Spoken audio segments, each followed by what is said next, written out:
ሰውም ተሰው ጋር መስለህ አትኖርም እንዴ ይላቸዋል። ከእውነት ጋር ስትቆሙ እውነተኛ ስትሆኑ የዓለም ሕዝብ አክራሪ ነው፣ ኋላ ቀር ነው፣ ያልገባው ነው ይሏቸዋል። የሚያሸልመው አሰቀለ። አዳኛቸውን ሰቀሉት። ገዳዩ በርባን ይፈታልን አሉ። አዳኙ ክርስቶስ ደግሞ ይሰቀልልን አሉ። እንዴት አይነት ሕግ ነው ያለው ዓለም ላይ? ለዛሬ በውሸት ድንጋይ እውነትን ሊቀብሯት ይችላሉ፣ ግን ነገ ደግሞ ትነሳለች። እውነት መጨረሻ ላይ አሸናፊ ናት። ክርስቶስ መስቀል ላይ ሲወጣ ግን የዓለም እምብርት ላይ ስለነበረ መላው ዓለም ከ6 ሰዓት እስከ 9 ሰዓት ጨለማ ሆነ። ዓለም በሙሉ ሲዋሽ ጣዖቱን አምላክ ነው ሲል ለጣዖት ሲሰግድ አንሰግድም፣ እውነት አይደለም እውነት እግዚአብሔር ነው አለች ቅድስት አርሴማ። ማን ነው አለች? እውነት እግዚአብሔር ነው፣ እውነት እግዚአብሔር ነው አለ ቅዱስ እስጢፋኖስ። ዛሬ በረከቱ ይድረሰን፣ አሜን በሉ። ሞቼ እቀራለሁ የሚል ሰው ካለ በሳይንስ ምን አስተሳሰብ፣ በፍልስፍና አስተሳሰብ፣ በዓለም አስተሳሰብ፣ በፓጋኖች አስተሳሰብ የሚያስብ ሰው ካለ ክርስቶስ በኩራችን ሆኖ ሲነሳ አይተናል፣ እኛም እንነሳለን በለው። መልሱ ይሄ ነው። ይነሳል። ክርስቶስ ተነስቷል፣ እኛም እንነሳለን።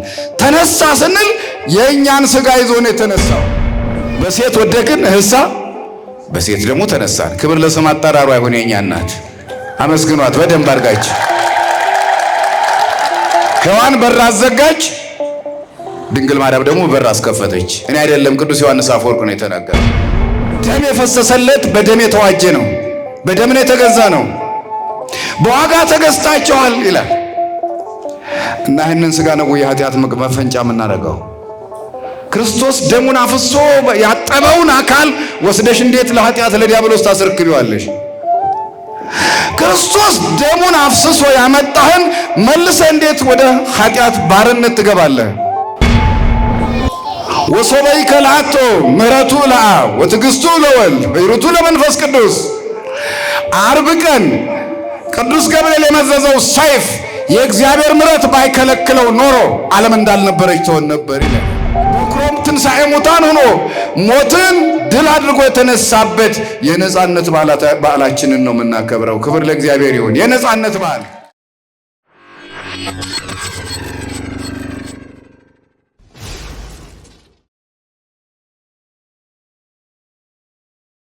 የተከበራችሁ መምህራነ ወንጌል በየማዕረግ ስማችሁ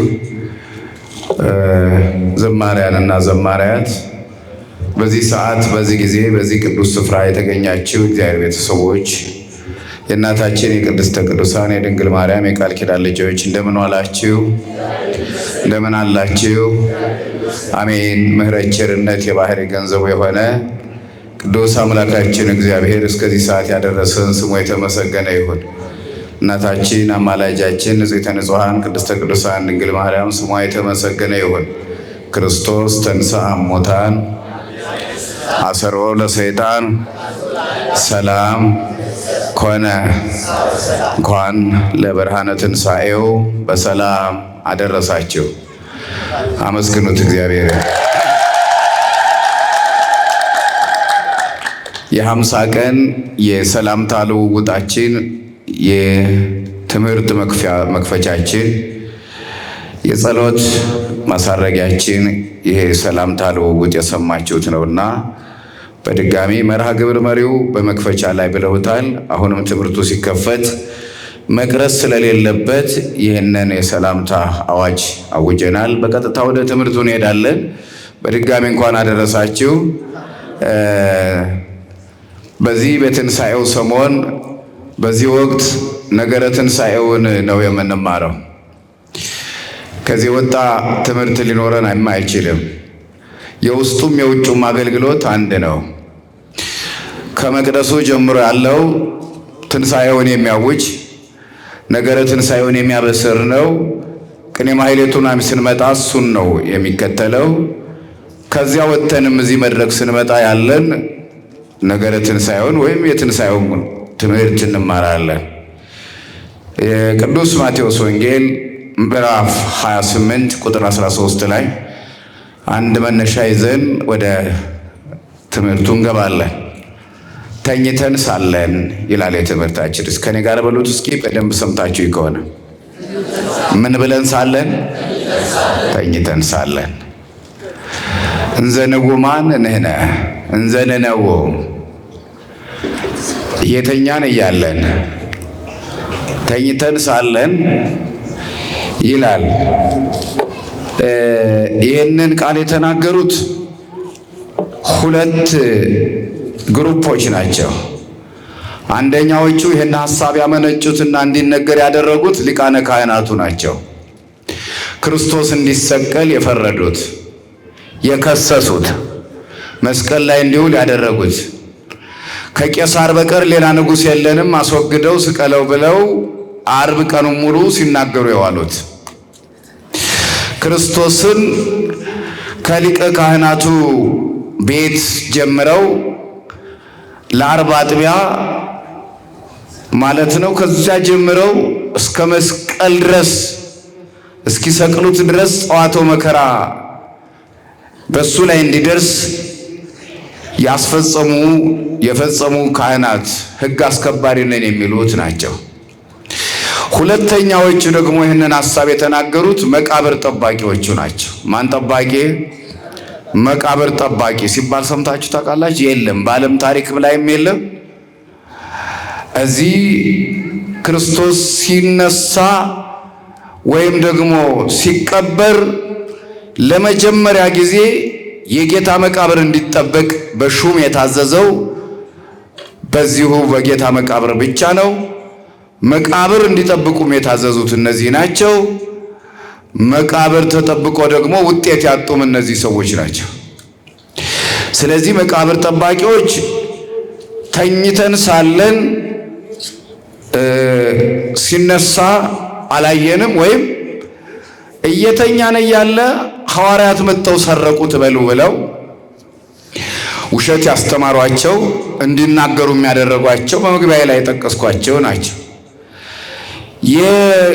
የእግዚአብሔር ሕግ ጠባቂዎች ነን አስጠባቂዎች ነን ነው የሚሉት ሰዎቹ። ፈሪሳውያን ጸሐፍት ክርስቶስን መስቀል ላይ ያዋሉበት ዋናው ምክንያት ሕግ ሽረሃል ነው የሚሉት በእነሱ አባባል። እሱ ግን ፈጻሚ ሕግ ነው። ሕግ ምንድን ነው የሻረ ብሎ ጲላጦስ ሲጠይቃቸው ሰንበት ሽረዋል፣ ሰንበትን አክብር የሚለውን የእግዚአብሔርን ቃል ሽረዋል ነው የሚሉት። እግዚአብሔርን ለእግዚአብሔር ነው የከሰሱ። ከኔ ጋር ናችሁ? እግዚአብሔርን ራሱ የእግዚአብሔርን ሕግ ሽረዋል ነው ያሉት። ሕጉ ግን የማን ነው? ማን ሰራው? ራሱ ሰራይ ሕግ ነው፣ ፈጻሚ ሕግ ነው እግዚአብሔር። እና ሰንበት ሽሯል፣ ሙታንን አንስቷል፣ ለምጻምን አንጽቷል፣ በአጠቃላይ የተጎዱትን ሁሉ ታድጓል የሚል ነበረ ክሱ። ክሱም አጠቃላይ ከመሰረቱ ጀምሮ ሲታይ የሚያሸልም እንጂ የሚያሰቅል አልነበረም። ነበር እንዴ? ሰው ማዳን ያሰቅላል። ዓይን የሌለውን ሰው ዓይን መስጠት ያሰቅላል፣ ያሸልማል እንጂ እግሩ ተሰንክሎ ወይም ደግሞ ሰሎ መንቀሳቀስ ያቃተውን ሰው እግር ተተርትሮልህ ሽባነት ቀርቶ ቀጥ ብለህ ተስተካክለ ቆም ከሰው እኩል ተራመድ ማለት ያሸልማል፣ ያሰቅላል? አያሰቅልም። የዓለም ፍርድ እንዴት የተንጋደደ ነው ወዳጆች! የሚያሸልመው አሰቀለ።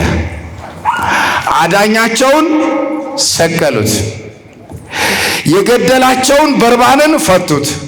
ልብ በሉ፣ በክርስቶስ ስቅለት ላይ ያየናቸው ፍትሕ አልባ የሆነችው ይቻለም እስከ ዛሬም ድረስ ወደፊትም ቢሆን የማይስተካከል ሕግ ነው ያላት ዓለም። ሲቀጥል ገዳዩ በርባን ይፈታልን አሉ፣ አዳኙ ክርስቶስ ደግሞ ይሰቀልልን አሉ። እንዴት አይነት ሕግ ነው ያለው ዓለም ላይ? የዓለምን ሕግ ተመልከቱት ክርስቲያኖች። እንዲህ ነው ዛሬም ነገም ይቀጥላል ይሄ ነገር። እውነተኞቹ በሐሰተኞች ይጨፈለቃሉ፣ እውነት በሐሰት ትዋጣለች። እንደምንም ብላ ግን ድንጋዩን መቃብሩን ፈንቅላ ደግሞ ትወጣለች። እውነት ነው ውሸት ነው? ለዛሬ ሊያዳፍኑ ይችላሉ። ለዛሬ በውሸት ድንጋይ እውነትን ሊቀብሯት ይችላሉ። ግን ነገ ደግሞ ትነሳለች። እውነት መጨረሻ ላይ አሸናፊ ናት።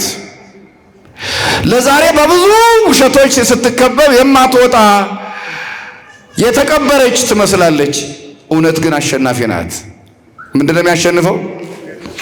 የአንድ ንጉሥ አማካሪዎች 3 ነገሮች ያሸንፋሉ ብለው ንጉሡ ትራስ አስቀምጠዋል ይላል መጽሐፍ ቅዱስ። አንደኛው እውነት ታሸንፋለች፣ ሁለተኛው መጠጥ ያሸንፋል፣ ሶስተኛው ሴቶች ያሸንፋሉ። መጠጥ ሰውን ያሸንፋል። በመጠጥ የሰው ልጅ ማንነቱን ያጣል፣ ክብሩን ያጣል፣ አእምሮ ይደነዝዛል። አእምሮ እጅን ጨብጥ እግርን በትክክል ተራመድ የሚለው መመሪያ ሁሉ ይዛነፋል። በመጠጥ ግፊት፣ በመጠጥ ኃይል የሰው ልጅ ወንጀልም ይፈጽማል፣ ራሱንም ያጠፋል። ከባድ ነው። ያሸንፋል። አይሸነፍም እጅ አይሰጥም የተባለው ሰው ራሱን ይስታል በመጠጥ። ኃያል ነው መጠጥ። ሁለተኛው ሴቶች ታውቃላችሁ፣ የመጀመሪያ አዳምን እንዲወድቅ ያደረገችው ሔዋን ነች። አይዟችሁ ደስ ይበላችሁ። አሁን ግን ድንግል ማርያም ደግሞ አነሳችሁ። አመስግኗት እስኪ። አነሳችሁ። ሴት ጣለችው፣ ሴት ደግሞ አነሳችሁ። ደስ አይልም? በሴት ወደቅን፣ እህሳ በሴት ደግሞ ተነሳን። ክብር ለስም አጠራሩ አይሆን የኛ እናት። አመስግኗት በደንብ አድርጋችሁ። ሔዋን በር አዘጋች፣ ድንግል ማርያም ደግሞ በር አስከፈተች። እኔ አይደለም ቅዱስ ዮሐንስ አፈወርቅ ነው የተናገረው። ቅዱስ ዮሐንስ አፈወርቅ ሃይማኖተ አበው በሚባል መጽሐፍ ምዕራፍ 66 ላይ በሔዋን ምክንያት በር ተዘጋብናል፣ በድንግል ማርያም አማካይነት ደግሞ በር ተከፈተልን። አረ ደግማቸው አመስግኗት ይችላል። ወሃሎ ዕዳ ላይለ ትዝምዳ አንስት ዘይፈድይወን ለዕደው፣ ለወንዶች የሚከፍሏቸው ዕዳ ነበረ እየተንከባለለ እስከ ድንግል ማርያም የመጣ ዕዳ፣ ያልተከፈለ ዕዳ። ከእኛ ነው የተገኘሽ፣ መቼ የመጀመሪያ መገኛሽ እኮ እኛ ነን ይሏቸው ነበር ወንዶች ሴቶችን። አሁን ግን ድንግል ማርያም ድጋሚ ዓለምን ደግሞ እንደገና አነሳች። ሔዋንን አባቷን አዳምን ከውድቀት አነሳች። ወበእንተዝ ኮነት ፈዳይተ ዕዳሃ ለሔዋን። ስለዚህ የሔዋንን ዕዳ ማን ከፈለ ትለኝ እንደሆነ ድንግል ማርያም ከፈለች። ክብር ለስም አጠራሩ አይሆን የኛ እናት። ሴት ታሸንፋለች ብሎ ንጉሡ አጠገብ አስቀመጣሉ። በዚህ አጋጣሚ ወጣቶች፣ በተለይ ወጣቶች፣ ወንድ ወጣቶች በሴት ወጣቶች በሴቶች ይሸነፋሉ፣ እጅ ይሰጣሉ፣ ለስሜታቸው ተገዢ ይሆናሉ። ለዚህ ነው ሰይጣን እህቶቻችንን ራቁታቸውን አድርጎ የሚሰዳቸው። ለዚህ ነው እንድትሸነፍ የሚያደርግህ። ለዚህ ነው ለትዳር ታማኝ እንዳትሆን የሚያደርግህ። በስሜት ተገዝቶ፣ በስሜት ተነድቶ፣ በስሜት ተገፍቶ ታላቁ ሶምሶን በሴት ምክንያት ጸጋውን አጥተዋል። መጽሐፈ መሳፍንት ምዕራፍ 13 ጀምራችሁ ያ ሶምሶን፣ ያ ትልቅ ሰው፣ ያ በአህያ መንጋጋ 1000 ሰዎችን ያጠቃው ሰው፣ ያ 300 ቀበሮዎች ጋር እኩል ሩጦ 300 ቀበሮዎችን ይዞ በአንድ እጁ ግጥም አድርጎ ይዞ በጭራቸው ችቦ ለኩሶ ፍልስጤም የምትባለዋን ሀገር እንዳልነበረች ያደረገው ያ ኃያል ሶምሶን፣ ያ በፀጉሩ ላይ ኃይል የተቀመጠበት ሶምሶን በአንዲት ሴት ወድቋል። በሴቶች ያሸንፋሉ ብሎ ጻፈ አንዱ። የመጨረሻው ሶስተኛው ግን እውነት ታሸንፋለች አለ። ምን ታሸንፋለች? መጠጥ ያሸንፋል፣ ሴት ታሸንፋለች፣ መጨረሻስ እውነት ታሸንፋለች። እውነት ታሸንፋለች የሚለው አሸነፈ። ክብር ለእግዚአብሔር ይሁን። እውነት ታሸንፋለች። እውነት አሸናፊ ናት። ለዛሬው ሁሉም ሆ ብሎ ቢቀብራትም፣ ሁሉም ተስማምቶ ልክ አይደለም ብሎ ያን አንድ ብቻዋን የቆመችዋን እውነት ሁሉም ቢጮህባትም፣ ለዛሬ ብትቀበርም ነገ ግን ብቅ ትላለች። ከእውነት ጋር እንድንወግን እግዚአብሔር ይርዳል። ዓለም ዛሬ እንደምታውቁት ወደ ነፈሰበት ነው የሚጓዘው። ሰውም ተሰው ጋር መስለህ አትኖርም እንዴ ይላቸዋል። ከእውነት ጋር ስትቆሙ እውነተኛ ስትሆኑ የዓለም ሕዝብ አክራሪ ነው፣ ኋላ ቀር ነው፣ ያልገባው ነው ይሏቸዋል። ከሚዋሸው ጋር ስትዋሹ፣ ከዘመነው ጋር ስትዘምኑ እሱ እኮ የገባው ነው፣ አራዳ ነው፣ ዘመናዊ ነው ይሏቸዋል። እውነት ነው ውሸት ነው? እውነት ይዛችሁ ግግም ብላችሁ ከቆማችሁ እሱ መቼም አይገባውም ትባላላችሁ። የቱ ነው የሚያዋጣ? እውነትን ይዞ የመሸበት ማደር፣ ወደ ነፈሰበት አለመሄድ። ዓለም ሁሉ ቢዋሽ እውነትን ይዞ ብቻን መቆም። ቂል ነህ ልትባል ትችላለህ። ገገማ ነው ሊል ይችላል ዓለም። መቼም አይገባውም። ትምህርት ቤት ጭንቅላቱ ላይ ቢሰሩበት መቼም አይታነጽም ሊል ይችላል። ያሉትን ይበሉ፣ እውነትን ይዘህ ግን መሸበት ቦታ ማደር አይሻልም? ለእኔ ግን ከማን ጋር መሆን ይሻለኛል? ከእግዚአብሔር ጋር። እግዚአብሔር ምንድን ነው? እውነት ነው። ሰይጣን ደግሞ ምንድን ነው? ውሸት ነው። የዓለም ጠባይ እንዲህ ነው። ለዚህ ነው ቅዱስ ጳውሎስ በዕብራውያን መልእክቱ ምዕራፍ 11 ላይ የሚዘረዝራቸው ቅዱሳን አሉ። ዓለም ያልተገባቸው ምዕራፍ 11 ከቁጥር 37 38 ጀምራቸዋቸው እውነት ያልተገባቸው ወይም ዓለም ያልተገባቸው ዓለም ወደ ነፈሰበት ሲሄድ ያልሄዱ እውነትን ይዘው ይሄዱ እውነትን ፍለጋ ይወጡ የፍየል ሌጦ ለብሰው በበረሃ የተቅበዘበዙ እነሱ ስለ እነሱ ሁሉ እንዳልናገር ግን ጊዜ ያጥረኛል አለ ቅዱስ ጳውሎስ። እንግዲያውስ ቅዱሳን ሰማዕታት ምንድናቸው ያላችሁኝ እንደሆነ እውነትን ይዘው ነው የሞቱ። ምንን ይዘው ሞቱ? ዓለም በሙሉ ሲዋሽ ጣዖቱን አምላክ ነው ሲል ለጣዖት ሲሰግድ አንሰግድም፣ እውነት አይደለም እውነት እግዚአብሔር ነው አለች ቅድስት አርሴማ። ማን ነው አለች? እውነት እግዚአብሔር ነው፣ እውነት እግዚአብሔር ነው አለ ቅዱስ እስጢፋኖስ። ዛሬ በረከቱ ይድረሰን፣ አሜን በሉ። እውነት እግዚአብሔር ነው፣ እግዚአብሔርን ይዤ እሞታለሁ አለች። ህዝቡ ግን ለምን እንደ ሰው አትኖሪም? አንቺ እኮ ውብ ነሽ፣ ቤተ መንግስት ገብተሽ ለምን ንግስት አትባይም? ይህን ውበት ይዘሽ እንዴት ትሞቻለሽ አሏት። እቴጌ ተብለሽ ወርቅ ለብሰሽ የወርቅ የእቴጌነት የወርቅ ሹሩባ ጭንቅላትሽ ላይ ተደርጎ የወርቅ ጫማ ተጫምተሽ ንግስት ተብለሽ ወይም ቀዳማዊት እመቤት ተብለሽ ቤተ መንግስት ገብተሽ ወላንሳ ተነጥፎልሽ በወርቅ ላይ እቴጌ ተብለሽ በዘውድ ለምን ቤተ መንግስት አትገቢም አሏት። አልፈልግም፣ እውነት እግዚአብሔር ነው፣ ምድር ላይ ያለው ወርቅ ነው፣ ወርቅ እውነተኛው ወርቅ እግዚአብሔር ነው ያለው አለች። ስለ ስም አጠራሯ ይሁን ቅድስት አርሴማ አመስግኗት። እውነት ዓለም አልተገባቸውም። የቅዱስ ዮሐንስ ወንጌል ምዕራፍ 16 ቁጥር 2 ላይ እውነት እላችኋለሁ እናንተን የሚገላችሁ ሁሉ ለእግዚአብሔር መልካም ያቀረበ የሚመስለው ዘመን ይመጣል። ሰዎች እነ ቅዱስ ጊዮርጊስን ሲገድሏቸው እነ ቅዱስ እስጢፋኖስ ላይ በድንጋይ ሲቀጠቅጧቸው ለእግዚአብሔርን ያስደሰትኩ እየመሰላቸው ነበረ። በጣም የሚገርመው ነገር እነኚህ እስራኤላውያን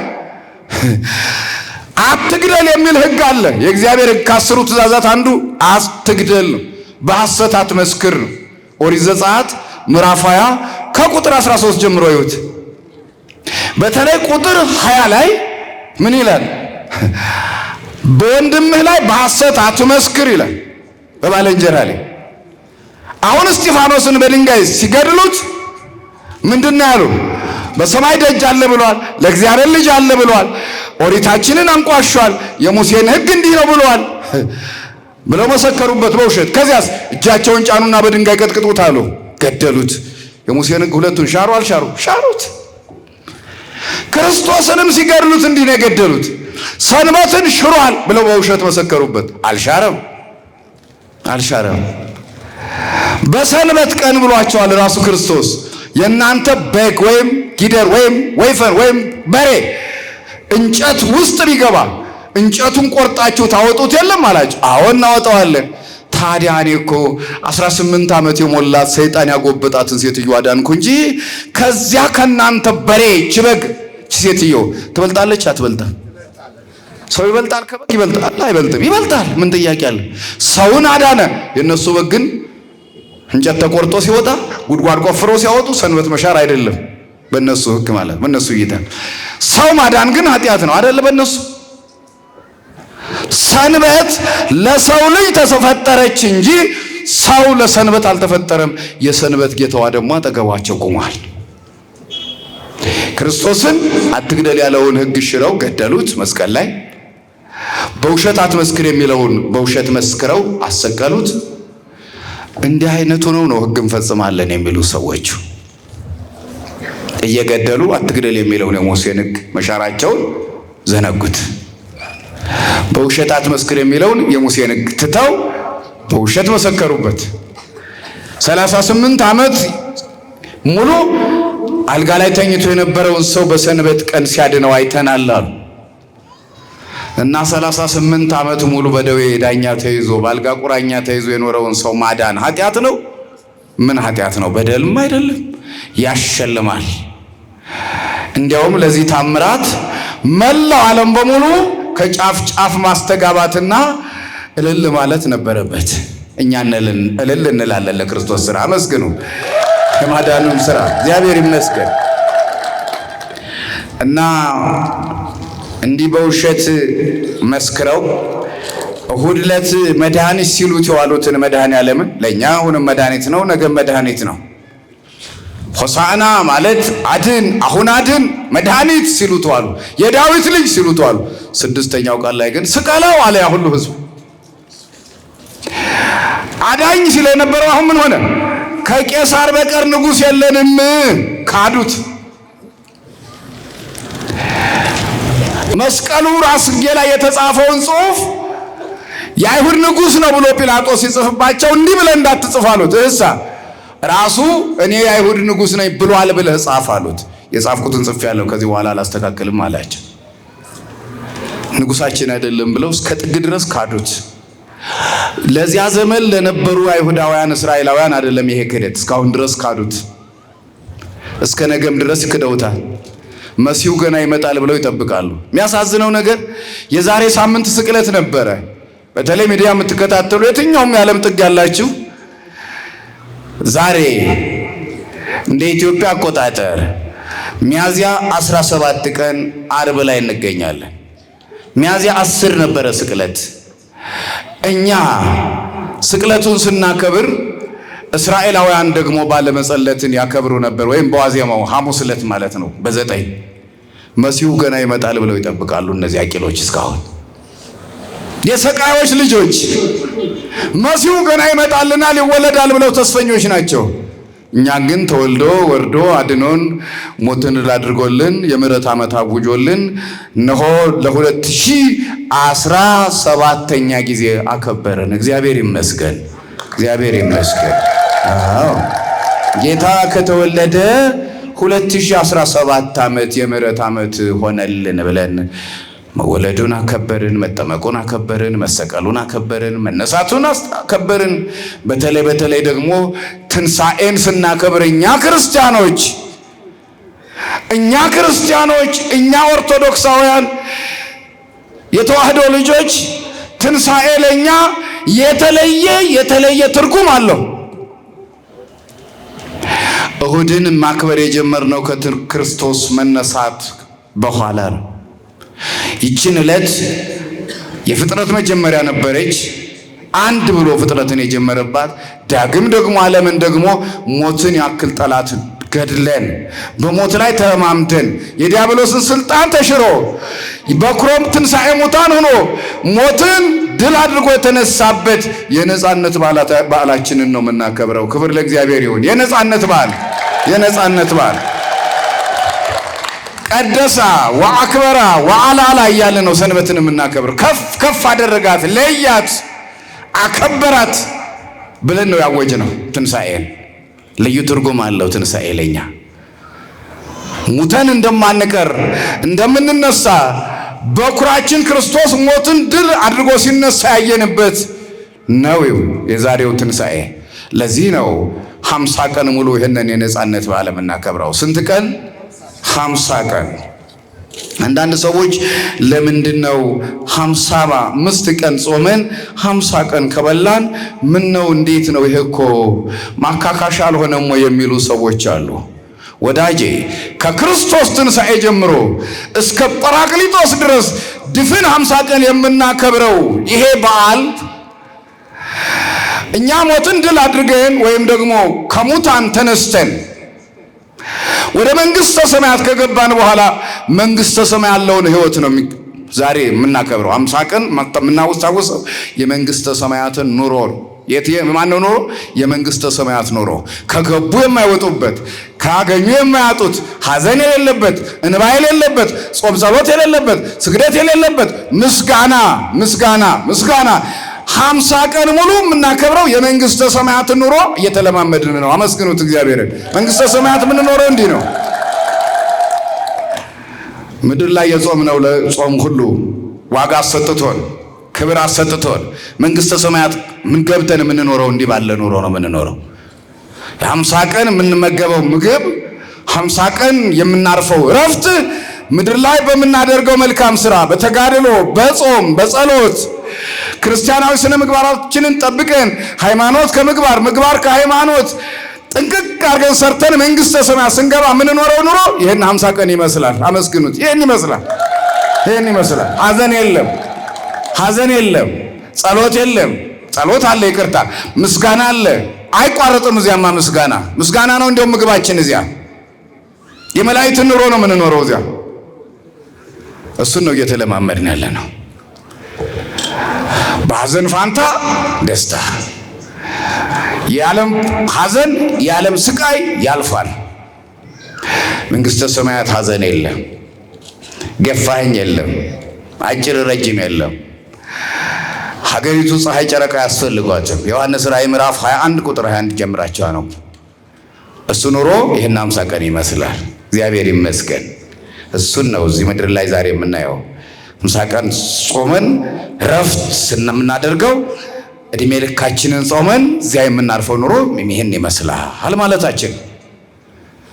ሌላው የትንሣኤን ክብር ነው እያከበርን ያለን። 50 ቀን ነው የምናከብረው። ስንት ቀን?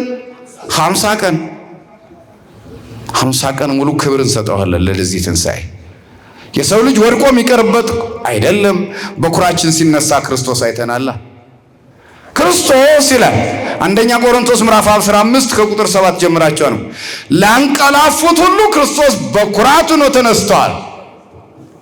በኩራት ሆኖ ተነስቷል። ምን ማለት ነው? ሞቼ እቀራለሁ የሚል ሰው ካለ በሳይንስ ምን አስተሳሰብ፣ በፍልስፍና አስተሳሰብ፣ በዓለም አስተሳሰብ፣ በፓጋኖች አስተሳሰብ የሚያስብ ሰው ካለ ክርስቶስ በኩራችን ሆኖ ሲነሳ አይተናል። እኛም እንነሳለን በለው። መልሱ ይሄ ነው። ይነሳል። ክርስቶስ ተነስቷል፣ እኛም እንነሳለን። ተነሳ ስንል የእኛን ሥጋ ይዞ ነው የተነሳው። ምትሃት አይደለም። ተነሳ፣ ወጣ፣ ወረደ ለመለኮት እኮ አይነገርም። ተነሳ፣ አረገ የተባለው እኮ የተናገረው እንግዳ ስለሆነው ስለለበሰው ሥጋ ነው። በአብ ቀኝ ተቀመጠ ብለን ደግሞ በ40 ቀን የምናወጀው አዲስ የሆነው የኛ ሥጋ ነው ይህን ሁሉ ነገር ያደረገው። ስለዚህ ይህንን ትንሣኤ 50 ቀን እናከብራለን። የማለት ደግሞ 50 ቀን ሙሉ ተናግረን አስተምረን ከዚያ በኋላ ነገረ ትንሣኤ እንማርም ማለት አይደለም። እድሜ ልካችንን ንዜኑ ሞተከ ወትንሣኤከ ቅድስተ እንላለን። እግዚአብሔር ይመስገን። እና እነኚህ ሰዎች በጣም የሚያስገርመው የማቴዎስ ወንጌል ምዕራፍ 27 ቁጥር 63ን ስታነቡት ሩጫ ላይ ነበሩ። ክርስቶስን ከሰቀሉት በኋላ 11 ሰዓት እየሞላባቸው ሲመጣ የመዘጋጀት ቀናቸው ነው። ምግባቸውን ቆርሰው ነው የሚያድሩት። ልብሳቸውን አስተካክለው ነው የሚያድሩት። አልጋቸውን አንጥፈው ነው የሚያድሩት። ቅዳሜ ቀን መንቀሳቀስ ስለማይፈቀድ በአይሁድ አስተምህሮ ሩጫ ላይ ነበሩ። ክርስቶስን 6 ሰዓት ሰቀሉት። ከ6 ሰዓት እስከ 9 ሰዓት ዓለም ባልተለመደ ሁኔታ ጨለማ ዋጠው። ከዚያ በፊትም ተደርጎ ያቅም ወደፊትም አይደረግም። ቀን ጨለመባቸው። ይሰማ የዓርብ እኮ ያላሳየን ነገር የለም። ከ6 ሰዓት እስከ ስንት ሰዓት አሉ ወንጌላውያን? እስከ 9 ፀሐይ ብርሃኗን ጨለማ እልም። ልክ እንደዚህ አሁንማ ምን አለ ገና ነው። ወደ ቤታቸው ሳይመለሱ ማንም ባለበት እንዳለ ሰራተኛው ከቤቱ ሳይወጣ በየመስሪያ ቤቱ እንደገባ ድርግም አለች ፀሐይ። ሊቃውንቱ ሲናገሩ ለምንድን ነው ይሄ ክስተት የተከሰተው ሲባል የፈጣሪያቸውን ራቁት አናይም ብለው ፀሐይ ማቅ ለበሰች። የፈጠረኝን ጌታማ እርቃኑን አላሳይም ብላ ፀሐይ አለቀሰች። ጨረቃ ደም ለበሰች። ከዋክብት ከሰማይ እንደ ቃሪያ መሬት ላይ ረገፉ። ቅዱሳን መላእክት 6 ሰዓት ለምስጋና በሰዓት ስለሚያመሰግኑ ቅዱስ ሚካኤል ወደ እግዚአብሔር ፊት ቀርበው ለማመስገን ሲመጡ አካሉ ደም ለብሶ ራቁቱን ቆሞ 6066 ጅራፍ ተገርፎ የጎን አጥንቱ 1-2 ተብሎ እየታየ እንደ በረድ ነጭ ሆኖ ሲያዩት ሚካኤል አርመመ፣ ጸጥ ብሎ ቆመ። ሚካኤል እዚህ ትርጓሜ ወንጌል የምንለው አለን። መግቢያው ላይ የምንማረው መላእክት ደነገጡ። ምን ነው ይሄን ያህል ሰዎችስ ምን ነው ጨከኑ እንደዚህ? እሱ ስለምንድን ነው ይሄን ሁሉ ትዕግስት እንዲህ እስከሚሆን ለምን? ፍጡሮቹ እንዲህ እስከሚያደርጉት ለምን አሉ መላእክት። አዎ ምን ያህል ፍቅር ነው ይሄን ሁሉ የሆነው የኛ ጌታ። ምን ያህል ስለወደደን ነው። እንዴት ነው የወደደን? ኃጢአት የሰራንኛ በደል የፈጸምንኛ ምን ተገኝቶበት የሁሉ መከራ በሱ ወረደበት? ወዳጄ እህቶቼ ወንድሞቼ ቅዱስ ጴጥሮስ እንዲህ ይላቸዋል፣ አኮ በወርቆ በብሩ ዘተቤዘወክሙ፣ በብርና በወርቅ አይደለም የተዋጃችሁ ደሙን ያፈሰሰላችሁ። ይሄ የለበስከው አካል ይሄ ለብሰነው ምን ሄደው አካል ደም የፈሰሰለት በደም የተዋጀ ነው። በደም ነው የተገዛ ነው። በዋጋ ተገዝታችኋል ይላል።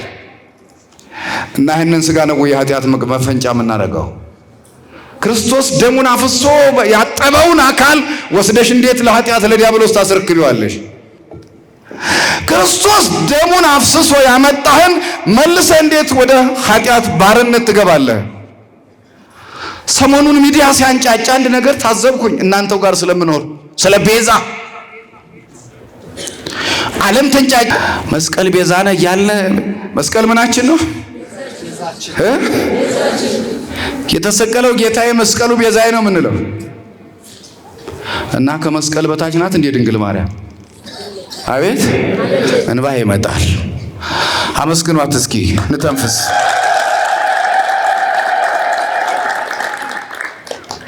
ጠላት እንዴት ነው የሚሰራብን? እንዴት ነው ወዲህና ወዲህ የሚያራግበን? እዚህ መስቀል ላይ እኮ 3 ሰዓት ብቻ ነው የቆየበት ዙፋን አድርጎ። ስንት ሰዓት? አቤት ከ9 ሰዓት እስከ ይቅርታ ከ6 ሰዓት ነፍሱ እስኪለይ፣ ከዚያ ደግሞ እስከ 11 ሰዓት ደግሞ ከመስቀል እስኪወርድ ስንት ሰዓት? 6 ሰዓት አይደል? 6 ሰዓት ነው መስቀል ላይ የቆየው። ድንግል ማርያም ለጋራስ 9 ወር ከ5 ቀን ሆዷ ውስጥ፣ ኋላ ደግሞ ታቀፈው ግብፅ እና ከዚህ መስቀል በታች ናት ወይ ድንግል ማርያም? እንዴት አይነት አስተሳሰብ ነው የመጣው? ይህን ጠላት ዲያብሎስ ከእግራችን በታች ጣለልን።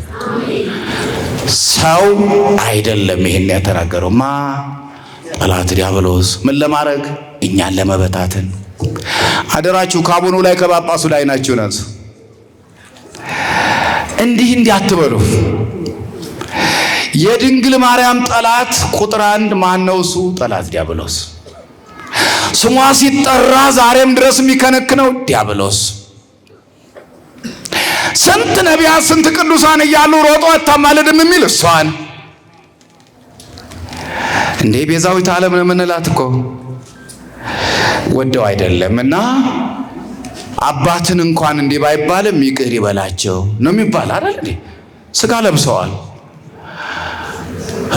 ዳይጸ ልሳን ቢሆንም አውቀውትም ይሁን ሳያውቁት ቢናገሩም እሳቸውን መተቸት የታባታችሁ ማለቱን ትተን ይቅር በላቸው እኛንም ይቅር ይበለን እሷ እንደው ሩሩ ናት። እንኳን ለሰው ለውሻ ታዝናለች የኛ እናት። እውነት ውሸት? አመስግኗት። ሩሩ ናት። እንኳን ለሰው ለውሻ የምታዘን እናት ናት። እና እነኚህ ሰዎች እንዲህ አድርገው ሲሰቅሉት መላእክት ተገረሙ። ሚካኤል አርመመነ ሰራዊቶች በሚካኤል መላው ሰራዊት ተደንቀው ቆሙ። የመጡ ሊያመሰግኑ ነው። የምስጋና ግብር አለባቸው በየሰዓቱ። እሱ ግብር ነው፣ የህልውናቸው መሰረት ነው። ሁለተኛው ምግባቸው ነው፣ ልብሳቸው ነው። ምስጋና የህልውናቸው መላእክት ዋና የመኖራቸው ዋናው ትልቁ ምስጢር ምስጋና ነው። ምንድነው? የመላእክት መኖሪያቸው፣ ልብሳቸው፣ ምግባቸው፣ ሁሉ ነገራቸው ምንድነው? ምስጋና ያቆመ ይወድቃል። አመስግን ቢሉት አላመስግንም ያለው መልአክ እኮ ወድቋል። ቀድስ አሉት። ምን ማለት ነው? ቀድስ አመስግን። አላመሰግንም፣ እንዲያውም እኔን ደርባቸው አመስግኑኝ፣ አራተኛ አድርጋቸው አለ። ወደቀ። የወደቀው መልአክ ይባላል። የሚያመሰግኑትም እስካሁን አሉ፣ ወደፊትም ይኖራሉ። ለምስጋና 6 ሰዓት መጡ። በየ6ቱ ሰዓት ይመጣሉ። በ9 ሰዓት ይመጣሉ። በ11 ሰዓት ይመጣሉ። ሁልጊዜ ያመሰግናሉ። እሱን ምስጋና ነው ገዳማውያን በቀን 7 ጊዜ የሚጸልዩት። በቀን 7 ጊዜ ክርስቲያኖች የምንጸልየው የመላእክትን ምስጋና ከነሱ ጋር ነው የምናመሰግን። እንኳን አይግረማችሁ፣ እንኳን መላእክት የወደቀው መላእክት ያመሰግናል። የወደቀው መልአክ ቅድም አመሰግንም አልከን፣ አሁን ደግሞ አመሰግን አልከን። እንዴት ነው ብትሉኝ በትንቢተ ኢሳይያስ ምዕራፍ 6:2 ላይ የመላእክት ምስጋና ተጽፏል። እዚያ ላይ እንዴት ብለው እንደሚያመሰግኑ ቅዱስ ቅዱስ ቅዱስ ቅዱስ ነው የሚሉት። እስቲ ከኔ ጋር በሉ፣ የመላእክትን ምስጋና ድገሙት እስቲ። ምን ይላሉ? ቅዱስ ቅዱስ 3 ጊዜ ይሉና እግዚአብሔር ጸባዖት ፍጹም ሙሉ ሰማያተ ወምድረ ቅድሳተ ስብሐቲከ መላ ሰማያተ ወምድረ ቅድሳተ ስብሐቲከ ይላሉ። ዲያብሎስ ግን ይህን ምስጋና አልፈለገው እና ታዲያ እንዴት ነው የሚያመሰግነው? ሳይወድ በግድ ተገዶ እሱ ነው እከብርበታለሁ፣ እጠቀምበታለሁ፣ ምግብ ይሆነኛል፣ ልብስ ይሆነኛል ብሎ ሳይሆን ዲያብሎስ የሚያመሰግነው አንድ ሰው ነጋዴ ግብር ክፈል ሲባል ተጋነነ ግብር ተጣለብኝ እያለ ይጮሃል። ሳይወድ በግድ ግን ይከፍላል። የዜግነት ግዴታ ስለሆነ መንግስት ሰራተኛውን ከደሞዙ ይቆረጣል። የዜግነት ግዴታ ስለሆነ ዲያብሎስም እግዚአብሔር በፈጠረው ዓለም ላይ ነው የሚኖረው። እግዚአብሔር በፈጠረው ዓለም ውጪ አይደለም ያለው። በማን እጅ ነው ያለው? ዓለም በማን እጅ ነች? እግዚአብሔር እጅ ላይ የሆነ ሁሉ ምን ማቅረብ አለበት? ምስጋና። ሳይወድ በግድ የምስጋና ግብር ማቅረብ ስላለበት 6 ሰዓት እንደምንም ካለበት እዚያው ሆኖ ጋዳ ጋዳ ጋዳ ይላል። ምን ይላል? የዲያብሎስ ምስጋና ምን አልኳችሁ? ጋዳ ጋዳ እማሃ ስጦታ ምስጋና ማለት ነው። ሳይወድ በግድ እኮ ነው። መላእክት በየሰዓቱ ያመሰግኑ። ለምስጋና ነው የመጡ። ፊቱ የቆሙት ይቆማሉ፣ በፊቱ ሰራዊቱ በፊቱ ይቆማሉ ብለን የምናመሰግነው ለዚህ ነው። ቆመው ለማመስገን ቅዱስ ገብርኤልም ነግሮናል። ሉቃስ ወንጌል ምዕራፍ 1:19 ላይ እኔ በእግዚአብሔር ፊት የምቆመው ማነኝ አለ? ቅዱስ ገብርኤል ነኝ። ለምንድን ነው የሚቆመው? ለምስጋና። ይቆማሉ፣ ፊቱ ያመሰግናሉ። ለምስጋና ሲመጡ ግን ያዩት ነገር ማመን አቃታቸው። አምላክ ሰው መሆኑ ገርሟቸው እያለ አምላክ ስጋ መልበሱ ገርሟቸው እያለ የማይወሰነው አምላክ ተወስኖ የ15 ዓመት ብላቴና ተሸክመው እሱን እያደነቁ ሳይጠግቡ አሁን ደግሞ በገዛ ፍጡሮቹ እጆች ተይዞ ተሰቅሎ አካሉ ደም ለብሶ ሲያዩት አቤት ትዕግስት፣ አቤት ቸርነት፣ አቤት ትህትና! እንደምን ያለ ትህትና ነው! አቤት ሰውን መውደድ እንደምን ያለ ፍቅር ነው! አቤት ያንተ ቸርነት እያሉ እዚያ ቆመው እያለ ግን ቅዱስ ገብርኤል የሚባለው መልአክ መጣ። ሰራዊቶቹን ይዞ ከኔ ጋር ናቸው። እሱ ግን እንደ ሚካኤል ዝም ብሎ እንዲህ ብሎ ማለፍ አልፈለገም። ኢትዮጵያውያን በተለይ ገጠር ሽማግሌዎች እኔ እንዳየው ገብርኤል አለ ቅዱስ ሚካኤል ይላሉ። መነሻቸው ከዚህ ነው። መስቀሉ ስር ነው ይሄንን ምሳሌ ይዘውት ይወጡ። ገብርኤል ሲመጣ ግን ሲያየው እንደነሱ አቤት ያንተ ቸርነት ብሎ ማለፍ አልፈለገም። ምን አረገ ታዲያ? ተቆጣ። ምን አለ? ተቆጣ። ምን ቢደፍሩ ነው እነኚህ ደካማ ፍጡራን ፈጣሪን ያለምን ፈጣሪ እንዲህ ያደረጉት ብሎ ሰይፉን መዘዘ። ከቃሉ ጋር ናቸው። መቼ? ዓርብ 6 ሰዓት በቁጣ መላእክት ሲቆጡ ከባድ ነው። ከቁጣ ይሰውራችሁ፣ ከመቅሰፍት ይሰውራችሁ። ሁለተኛ ሳሙኤል ምዕራፍ 24 ከቁጥር 17 ጀምራችሁልኝ የእግዚአብሔር መልአክ ሰይፉን መዞ በሰማይና በምድር ላይ ማዕከል ሆኖ ኢየሩሳሌምን በቁጣ ሲያያት 70,000 ሰው አለቀ ይለናል። በቁጣ ሲያያት ብቻ ሰይፉን መዞ እንዲህ ሰው ላይ አይደለም ይሆን፣ በቁጣ ቁልቁል ሲመለከት ከህዝቡ 70,000 ሰው አለቀ ይላል። ከመቅሰፍት ይሰውረን። ወሶበይ ከላቶ ምሕረቱ ለአብ ወትዕግሥቱ ለወልድ ወይሩቱ ለመንፈስ ቅዱስ። ዓርብ ቀን ቅዱስ ገብርኤል የመዘዘው ሰይፍ የእግዚአብሔር ምሕረት ባይከለክለው ኖሮ ዓለም እንዳልነበረች ትሆን ነበር ይለናል። እዚያ መስቀል ላይ ሆኖ ክርስቶስ ምን አለው? ገብርኤል ሆይ ከቁጣ ታገስ፣ ሰይፍህን ወደ አፎቱ መልስ። ተገድጄ አይደለም የተሰቀልኩት፣ ምን ብዬ? ወድጄ ፈቅጄ ሰውን ለማዳን ነው። በነሱ ኃያልነት፣ በነሱ አስገዳጅነት፣ በነሱ ጉልበት፣ ኃይል፣ ብቃት አይደለም መስቀል ላይ የወጣሁት፣ እነሱን ለማዳን ነው ይህን መከራ የተቀበልኩትና ሰይፍህን ወደ አፎቱ አስገባሁ። በምህረቱ ስለጎበኘን እግዚአብሔር የተመሰገነ ይሁን። አዎ አመስግኑት።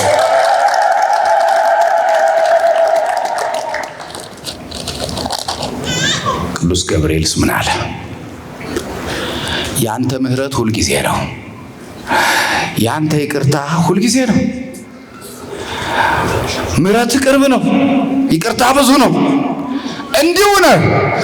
ደም ለብሰህም አይቼ የምታገስበት አይምሮ የለኝም፣ ሰይፌንም አልመልስም። እነኚህን ሰዎች የተሸከመች ምድርም ቢሆን አብራ ትጥፋ ብሎ ሰይፉን ቁልቁል ወረወረው። ሲወረውረው ግን ቤተ መቅደሱን መጋረጃ ለሁለት ሰንጥቆ ወደ መሬት ገባ። ያ ሰይፍ አሁንም መሬት ውስጥ ይሄዳል። ከኔ ጋር ናችሁ? ያ ሰይፍ የእግዚአብሔር ምሕረት ጋሻ ሆኖ ባይከለክለው ኖሮ ዓለምን ለማሳለፍ የቅዱስ ገብርኤል ሰይፍ በቂ ነበረ ይችላል።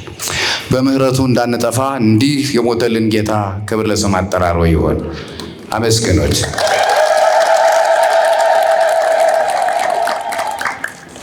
እነሱ ግን መስቀሉ ስር ቁጭ ብለው ቁማራቸውን እየተጫወቱ ነበር። መስሎም አልታያቸው። ኤልያስን መጥቶ እስኪ ያድነው፣ ኤልማስ ሲል ቋንቋውን ገልብጠው ኤልያስ እስኪ መጥቶ ያድነው፣ ቤተ መቅደስ በ3 ቀን አፍርሼ እንደገና መልሼ እሰራለሁ ሲል አልነበር? የት አለ ይሉ ነበር መስቀሉ ስር። በድንገት ግን ቁማሩን በተነው። ምን ጨለማ ሆነ። ምን ሆነ? ቤታቸው ሳይገቡ ቁማሩን ተጫውተው ሳይጨርሱ የፌዝ ንግግራቸውን ፍና ተሳልቆ የሳት በሱ ላይ እየዘበቱ እያለ ድንግል ማርያም ስታለቅስ ያሾፉባት ነበር።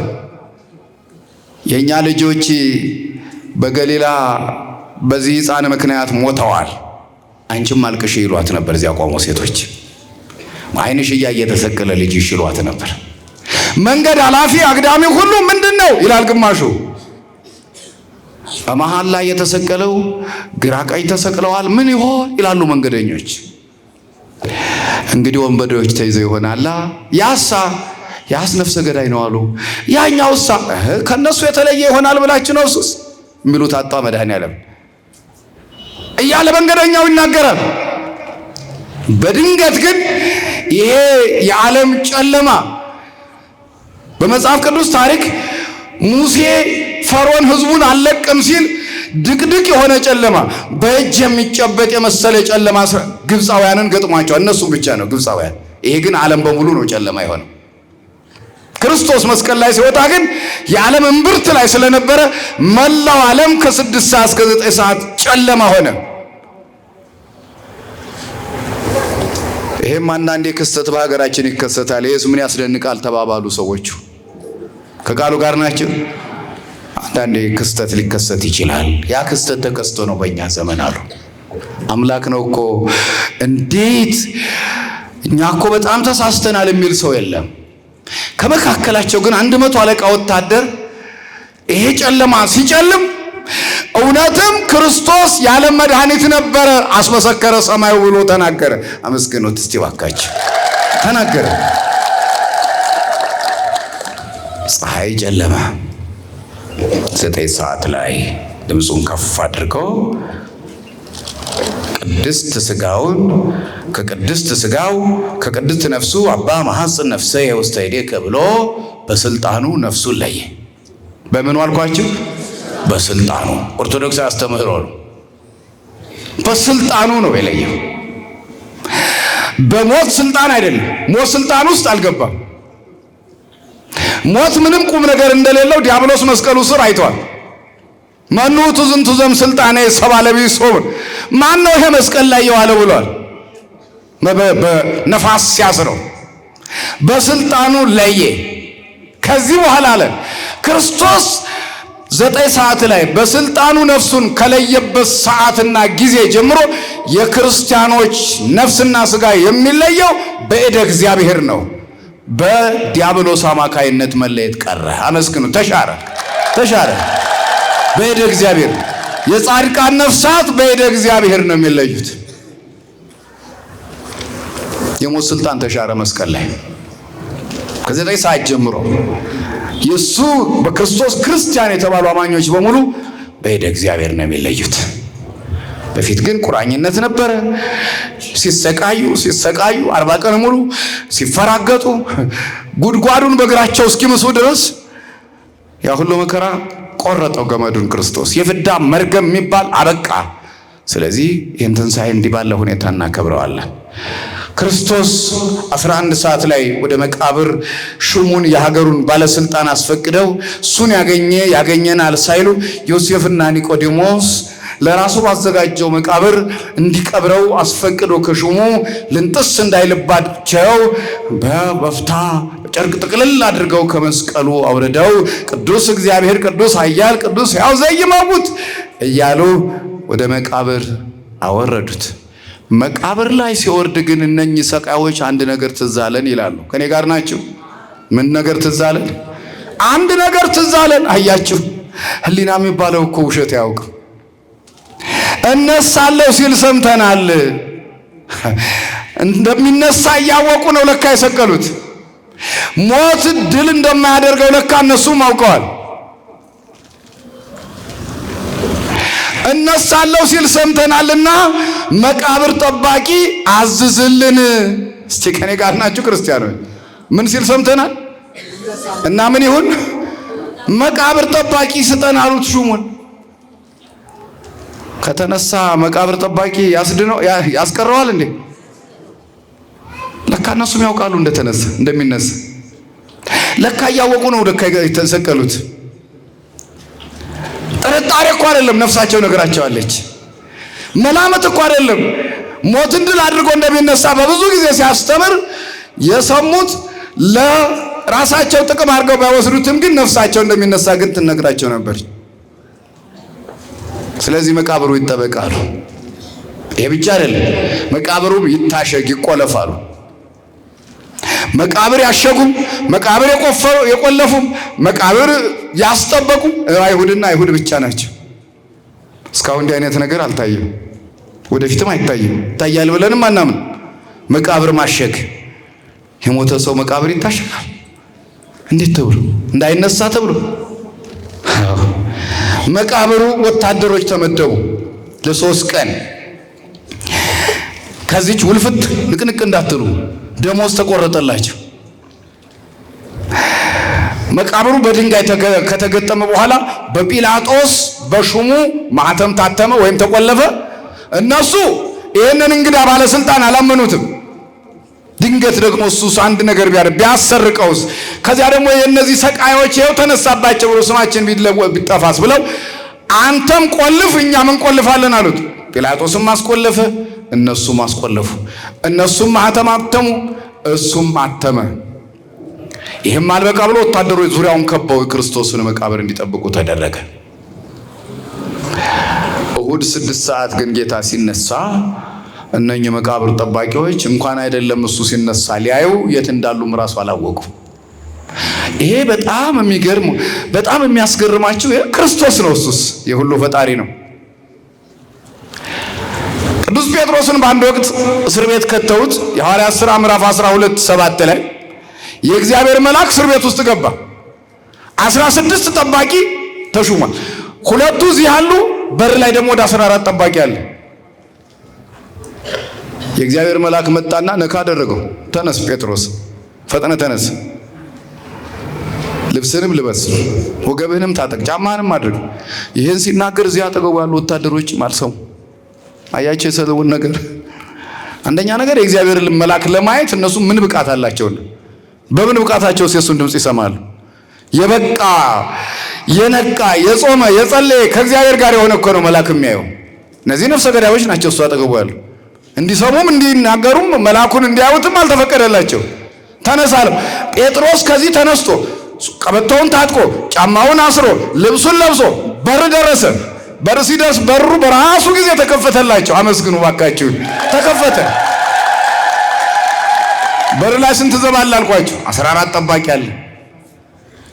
ብረቱ በራሱ ሲሄዱ የሰማይ ቅዱስ የምድር ቅዱስ ሰማያዊ መልአክ ምድራዊ ቅዱስ ቅዱስ ጴጥሮስ ሁለቱ ተያይዘው ሲሄዱ እናንተማ ስትመጡ መቼ ቆሜ እጠብቃቸዋለሁና ቁልፉ በራሱ ጊዜ ወለል በሩም በራሱ ጊዜ ወለል አድርጎ ተከፈተላቸው።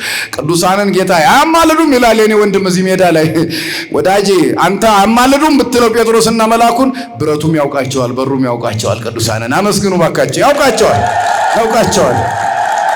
ብረት ያውቃቸዋል። እጅ ያለው መጽሐፍ ቅዱስ አንበው የሐዋርያት ሥራ ምዕራፍ 12 ቁጥር 11 ጀምረህ ይው ቅዱስ ሚካኤልን ቅዱስ ጴጥሮስን ጥንቅቅ አድርጎ ግውዙ ሰው ጨፍልቆ የሰራው ብረት ያውቃቸዋል። ደግማቸው አመስግኑልኝ። ይሄ ብረቱ ያውቃቸዋል። የበላ ማህያስ ምናልባት ደመ ነፍስ ነች። ግውዝ ነገር ያውቃቸዋል ቅዱሳንን። እውነት ነው ውሸት ነው? ብረቱ በሩ ተከፈተላቸው፣ ሄዱ። አላዩም ጠባቂዎች። አውቃችሁን የሰደዳችኋቸው ተብሎ ግን ጠዋት ላይ ሁሉም በሰይፍ አለቁ። ወታደሮች ያላበሳቸው አላዩም። አነሱ ምን ያርጉ? አሁን ደግሞ እነኚህ መቃብር ጠባቂዎች ተኝተዋል። ራሳቸው ነው እየተናገሩ ያሉት። ክርስቶስ ስንት ሰዓት ተነሳ? ከሌሊቱ 6 ሰዓት የኛ ጌታ ሲነሳ እነሱ የሉም። ድንጋዩ ሲገለበጥ የሉም። መልአኩ መጥቶ እዚህ ሲቀመጥም አላዩትም። መቃብሩ ባዶ መሆኑን ብቻ ግን አዩ። ባዶ ነው መቃብሩ ይላል የነጋሸ መጽሐፍም። ከኔ ጋር ናችሁ? መቃብሩ ባዶ ነው ተነስቷል ይላሉ። ከኔ ጋር ናችሁ? አመስግኑት እስኪ። ማን ተነስቷል አሉት? አቤት አይደለም፣ የሰዎቹን መጽሐፍ ነው እየጠየቅኩ ያላችሁ። ኢሳ ተነስቷል ብለዋል። ምን ብለዋል? አቤት እነሱ መጽሐፍ ላይ እኮ ነው ያለው። ተነስቷል፣ እነሱም ጽፈዋል። አመስግኑት። ተነስቷል። ባዶ ነው መቃብሩ። መጽሐፋቸው ላይ ነው ያለው። ባዶ ነው መቃብሩ አሉ እነሱ። ተነስቷል። እየሮጡ ወደ ከተማ ሄዱ። ገንዘብ በልተዋላ። ጠብቁ ያላችሁን መቃብር ስንነሳ ተኝተን ሳለ ምን እንደሆነ አናውቅም። መቃብሩ ስንነሳ ባዶ ነው።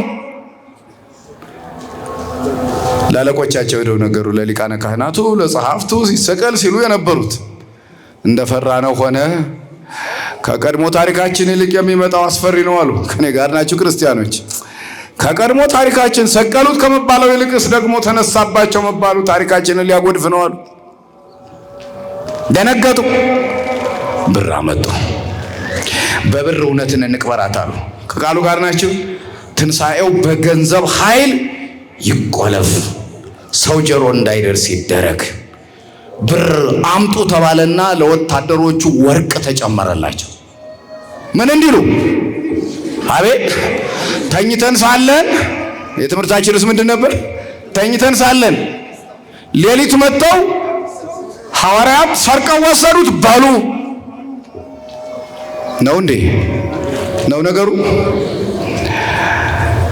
ይሄንን ውሸት ቶሎ ብላችሁ ከተማው አድርሱ። ለዛሬ ሚዲያ የለም። በከተማው ዞር ዞር ብለን እናስወራ ይሄንን አሉ። መቃብሩ ባዶ ነው። ተኝተን ሳለን ሌሊት መተው ሐዋርያት ሰረቁ አሉ። የበላ ዳኛ የመታ መጋኛ ይላሉ መሰለኝ። በውሸት አትመስክሩ ሲሉ አልነበረ? በራሳቸው የሙሴን ሕግ እናስከብራለን ሲሉ አልነበር? እንዴት ዋሹ ብሎ ያዟቸዋል? እንዴት ውሸት በከተማ ሆዳችሁ ተናገሩ ይሏቸዋል? እንዴት ለታሪክስ እንዲህ አይነት ታሪክ ያስቀምጣሉ? ገደሉት፣ ሰቀሉት። አሁን ደግሞ እንዴት ውሸት ተናገሩ ብለው በገንዘብ መድበው የሃይማኖት መሪዎች ነን ካሉ፣ ለሙሴ ሕግ እንቆረቆራለን ካሉ፣ የአብርሃም ልጆች ነን ካሉ፣ እንዴት ነው የሙሴን ሕግ እንደዚህ ራሳቸው የሚጥሱት በአደባባይ? ተኝተን ሳለን ሰረቁት ብላችሁ በሉ። ሹሙ ደረሰ ጲላጦስ ጋር። የዚህ ሀገር ዜጋ አይደለም ይሄ ሰውዬ። ግራ ተጋባ።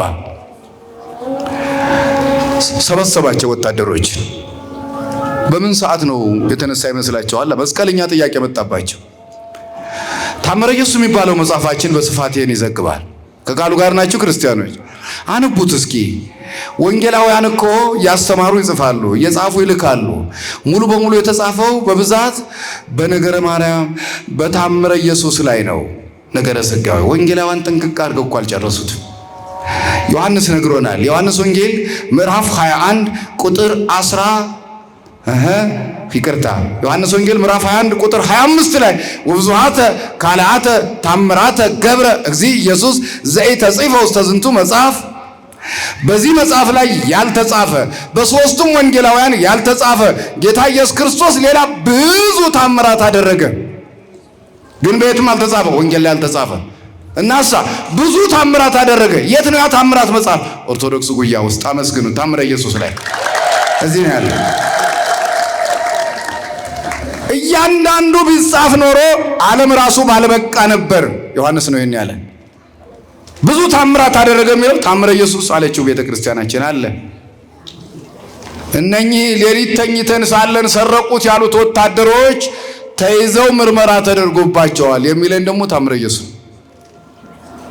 ተመርምረውስ የምርመራ ውጤት ምን ሆነ? ለመሆኑ ሐዋርያትን የሰረቁት ብላቸዋል። ሐዋርያት ይሁኑ ሌላ ሰው መጥቶ ይውሰደው በምን አወቃችሁ የሚል ጥያቄ ቀርቦላቸዋል። እነሱ ማን ሰረቀው ነው ያሉ? የተኛ ሰው ሐዋርያት መጥቶ መስረቃቸውን ያውቃል እንዴ? ተኝተናል ብለዋል አይደል? ከተኙ የተኛ ሰው አሁን የሚሆነውን ያውቃል? ጴጥሮስ ይምጣ፣ ያዕቆብ ይምጣ፣ ድንግል ማርያም ትምጣ፣ ሌላ ይምጣ እንዴ? ቢያዩም አይሰጡ ነበር እንዴ? ስራቸው አይደል እንዴ? ተመድበው አይደል የተቀመጡ? በምን አውቀው? እንዴት የተኛ ሰው ምስክር ሊሆን ይችላል? ተኝቻለሁ ብሎ ራሱ እየተናገረ አያቸው አይደል? ያለምን ሕግ ፍርድ ለእናንተ ለህሊናችሁ ይሁት። እስኪ እንዲያርጋችሁ አንድ ሰው ፍርድ ቤት ሄዶ ሲመሰክር ምስክርነት ሲሰጥ አይቻለሁ ባይኔ በብራቱ ነው እንጂ ሰምቻለሁ ብሎ ምስክር አይሰጥ። መችስ መጽሐፍ ቅዱስ የሚነግረን የሰማ ሰው ነው፣ ያንን ስራ ላይ ያዋለ ነው። የዓለም ሕግ ደግሞ ያየ ነው የሚለው እርግጠኛ የሆነ ሳይንስ ደግሞ ቤተ ሙከራ አስገብቼ ቴስት አድርጌ ሞክሬ ደርሼበታለሁ ተመራምሬ አጥንቼ ነው የሚለው። የዓለም ሕግ ደግሞ አይቻለሁ ካለ በምን ሰዓት? ለምሳሌ አንድ ሰው ገደለ ተብሎ በነፍስ ግድያ ተጠርጥሮ ፍርድ ቤት ቢቀርብ እንዴት ገደለው? በምንስ ገደለው? ሰዓቱስ? አንተ ያን ጊዜ ነበርክ ይባላል አይባልም? ይባላል። ፖሊስ ጋር ሄደ መስቀለኛ ጥያቄ ስትጠይቅ ወዳጅ አንዱ በዚህ ይጠይቃል፣ አንዱ በዚህ ይጠይቃል። ከዚህ መካከል ውሸቲቷ እውነቲቷ ነጥራ ትወጣለች። ፖሊሶች ዙሪያውን ያደርጉና መሀል ላይ ቁጭ አድርገው አንዱ ይሄንን ይቀበላል፣ አንዱ ይሄን ይቀበላል። ምን ነው አባት አስረው ነበር እንዳትሉኝ፣ ረገጥኩኝም አያውቅም። በአባ እንጦንስ ማስኬማን የታሰርኩት እንጂ ወንጀልም ሰርቼም አላውቅም። ንጹህ ነኝ ግን እያልኳቸው አይደለም።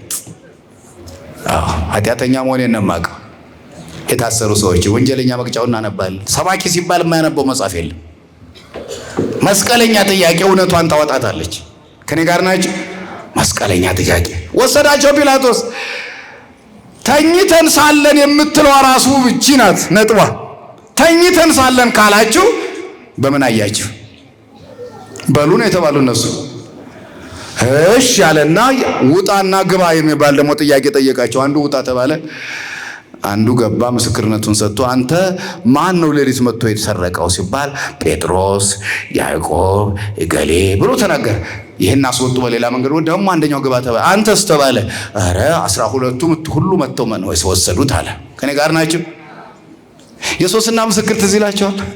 ሶስናን ሲደፈስ ዝሙት ስትሰራ አየናት ብሎ በድንጋይ ሊያስቀጠቅጧት ወስድ እነዚህ አረበናት እንዴት ምን ስር አሏት። ዛፍ ስሩ አትክልቱ ስር ዝሙት ስታመነዝር አገኘናት አየናት በዓይናችን ነው ረበናቱ።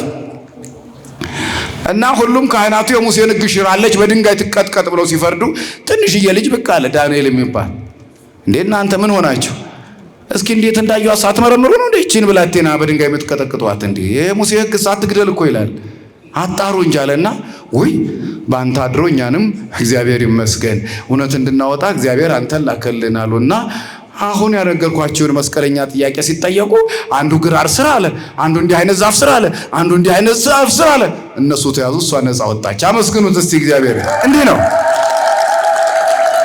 የትንሣኤውም ነገር ይሄንን አመጣ። ተኝተን ሳለን የምትለው አገዥ በቂ ነች። ሰረቁት፣ 12ቱ መጥተው ሰረቁት አለ ጴጥሮስና ገሌ አለ። ሶስተኛው ደግሞ እንደዚህ አለ። እንዲህ ነው እንደ ነገራችሁ ለካ እንዲህ የተምታታ ነው። ተኝተን ሳለን የእነሱን እዚህ እናበቃ። ደህና መሻችሁ። ክርስቶስ ተነስቷል። እውነት ወጣለች። አልሰረቁትም። ክርስቶስ ተነስቶ ለነ ጴጥሮስ ታይተዋል። አንደኛ ቆሮንቶስ ምዕራፍ 15:6 ጀምረና ነው። ክርስቶስ ተነስቷል። እስቲ ከኔ ጋር በሉት። ለጴጥሮስ ታይቷል፣ ለያዕቆብ ታይቷል፣ ለ500 ሰው ታይቷል። ከተነሳ በኋላ አመስግኑት። ታይቷል። ቅዱስ ጴጥሮስ ነው ጳውሎስ ነው እንደሚለን ዋስተራዩ ለኬፋ ኬፋ ለተባለው ለጴጥሮስ ታየው። ዋስተራዩ ለያዕቆብ ከሞት ከተነሳ በኋላ ለያዕቆብ ተገልጧል። ከሞት ከተነሳ በኋላ ለ500 ሰዎች ተገልጧል። እነዚህ 500 የት ናቸው? ጌታ መስቀል ስር የወጡ። ጌታ መስቀሉ ሲተከል መስቀሉ ስር 500 ሰዎች ተነስተዋል። ማን የነገረን? ቅዱስ ጳውሎስ። ምን ላይ? አንደኛ ቆሮንቶስ ምዕራፍ 15 ሙሉን አነቡት። ይሄ ምዕራፍ ገብታችሁም አነቡት። ከዚያ በኋላ ደግሞ ቅዱስ ጳውሎስ ክርስቶስ ካረገ በኋላ ደግሞ እንደ ጭንጋፍ ለምመስል ወድረ ኩሎም አስተራየኒ ሊተለዘ መስል ጻይጻስ ማነት ቲያትም ኩሎም ሐዋርያቲው በተነሳ በ8ኛ ዓመት ደግሞ ወደ ታዲያ ተነስቷል። አሁን መጨረሻ ላይ ደግሞ የነጋሸ መጽሐፍን መሰከረ አይደል? ማን ተነስቷል አሉ? በቃ አመስግኑታ። እግዚአብሔር ይመስገን። አሁን ተኝተን ሳለን ብለን እስኪ ራሳችንን ፈትሽ። ተኝተን ሳለን ብዙ ነገር አመለጠናል። የዛሬ ሳምንት የነበረው ሕዝብ የት ገባ? መልሶ ተኛ ሄዶ። በጾም ውስጥ የነበሩ ክርስቲያኖች በትንሣኤ ሰሞን የት ጠፉ? ተኙ።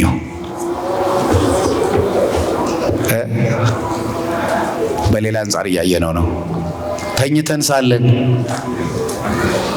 ክርስቲያኖች ይሄ መተኛት የሚባለው ወዳኛ ህይወት ስናመጣው አራተ ዝንጋኤ ነዋ ማሐኬት ይባላል። የዓለምን ነገር ይዘን የስጋን መንገድ እየሄድን ብዙ ነገሮች እንዳያመልጡን በዓለም እንቅልፍ እንዳንያዝ ሁልጊዜ ወደ እግዚአብሔር ቤት እንገስግስ። ሁልጊዜ ከቤታችን አንጥፋ። ሁልጊዜ ከፊቱ አንታጣ። ሁልጊዜ ቦታቸው ላይ ተገኙ። ዓለም የማያልፍ ነገር ያለ አስመስላ ያለምንም ምናምንቴ እንደወረደ እሱን ስንከተል ብዙ ነገር እንዳያመልጠን እንሄዳለን እሱ ጋር። ከሁሉ የተሻለም እዚያ ነው። ፊልጵስዩስ 1:23 እናፍቃለሁ ወደ እሱ መሄድ ይላል ቅዱስ ጳውሎስ። ከሁሉ የተሻለ እዚያ ነው ያለው። ምድር ላይ ምን አለ? ዛሬ ደስ ብሎ ነገ ታዝናለህ። ዛሬ ዘፍነ ነገ ታለቅሳለህ። ዛሬ እዚህ ከተማ ውስጥ የሰርግ ድንኳን በተተከለ በማግስቱ ወይም በጎኑ የሐዘን ድንኳን አለ። ዛሬ አግኝተህ ነገ ታጣለህ። ዛሬ ተሹመ ነገ ትሻራለህ። እዚያ እሱ ጋር ግን የሁሉ ነገር የለም። አግኝቶ ማጣት የለም። ተሹሞ ከፍ ብሎ መዋረድ የለም። ከሁሉ የተሻለ እሱ ጋር ስለሆነ ባለም እንቅልፍ እንዳንያዝ ንስሐ እንግባ። ሁልጊዜ ከእሱ ጋር እንኑር። ወኢንኑም ከመ እልኩ ይላል ቅዱስ ጳውሎስ። እነዚያ በማቴዎስ ወንጌል ምዕራፍ 25:1 ላይ እንዳያቸዋቸው እንደነዚያ ደናግል እንደተኙት እንዳንሆን፣ እንዳንቀላፉት እንዳንሆን። ድንገት ሙሽራው መጥቶባቸው የሚያበሩት አጥተው ሀባነ ቅባ እምቅብክን እስመ ማኅተዊነ ጠፋነ፣ እባካችሁ ማሰሯችን ባዶ ሆነብን፣ ተኝተን እያለ አንቀላፍተን እያለ ወይም ደግሞ እንዲያው በዝንጋዬ ነግ ሰልስት ስንል ሙሽራው ሳናስበው ስለመጣብን እባካችሁ ከማሰሯችሁ ከዘይታችሁ አበድሩን ስጡን አሏቸው። ምን አሉ እነሱ? አልፎባቸዋል እሱ። እስመ ኢያክል ለነ ወለክን፣ ለእኛም አይበቃ እንኳን ለእናንተ ልንሰጣችሁ። እንደነሱ አንተኛ። ሁልጊዜ ወደ ቤተ እግዚአብሔር እንገስግስ። የዓለም ምናምንቴ ሁሉ አይማርከን። ደስ ይላል። የስቅለት ዕለት የእግራችን መረገጫ አጣን። ቤተ ክርስቲያኑ በሰው ተጨናነቀ። ከመጽፍ ቀተር ሮማን ምንጣፍ ጠቅሎ የመጣው አማኝ ሁሉ ይሄ ሁሉ የኛ ነው እስክንታዘብ ድረስ ደስ ይበላችሁ። ግን አመስግኑ ምንተው እንዲህ ስላከበሩ። ይሄ ሁሉ አማኝ አለ እንዴ ተብሎ እስኪባል ድረስ ከገጠር እስከ ከተማ ልቅልቁ ወጣ። የቤተ ክርስቲያኒቱ ቅጥር አልበቃ ተብሎ አስፋልት ተዘግቶ ሰገድን። ሜክሲኮ ልደታ ያን ትልቅ መንገድ ተዘግቶ መንገዱ ሁሉ በሰው ሞላ። አመስግኑት እስቲ። ግን ነገሳሉ ወይ እነዚያ ሰዎች የት ነው የሚሄዱ? ከዚያ በኋላ የት ነው የሚጠፉ? ከዚያ በኋላ የጥምቀት ዕለት ያየናቸው እነዚያ ሁሉ መንገዱን የሞሉ አማኞች የት ነው የሚገቡ? ዓመቱን ሙሉ ከስቅለት በኋላ ወዴት ናቸው? እኛ አይደለም የምንፈልጋቸው፣ ራሳቸውን ይፈልጉ። ሰባኪው እዚህ ቆሞ ኑ ተሉ አይላቸውም። የእግዚአብሔር ቃል ይቀስቅሳቸው ሄዶ እባካችሁ እናንተም ፈልጓቸው። የጠፋውን ልጅ ፈልጉልኝ ይላል እግዚአብሔር። የጠፋውን በግ ሊፈልግ ነበር የመጣ። የመስቀል ዕለት ታይቶ ከመጥፋት እግዚአብሔር ይሰውራቸው። አሜን። እግዚአብሔር በቤቱ ያጽናችሁ። እስከ መጨረሻው የጸና እሱ ምን ይላል? ይድናል አይደል የሚለው? እስከ መጨረሻው በቤቱ እንድንጸና በነዋ ማሐኬት ተይዘን በዓለምና ዓለም ላይ ባለው ነገር ሁሉ ዓለምን አትውደዱ ነው የሚለውና እሱም ብቻ ሙጭጭ ብለን ይዘን መብላትና መጠጣት፣ መተኛትና መነሳት፣ መስራትና መግባት ይሄ የሥጋ ብቻ ስራ ይዘን እንዳንቀር ሁልጊዜ ንቁና ትጉ ሆነን ሃይማኖታችንን ጠብቀን እንድንኖር እግዚአብሔር ይርዳን። ያስተማረን የመከረን ቅዱስ አምላካችን እግዚአብሔር ስሙ የተመሰገነ ይሁን። ወስብሐት ለእግዚአብሔር ወለወላዲቱ ድንግል ወለመስቀሉ ክቡር። ይቆያል።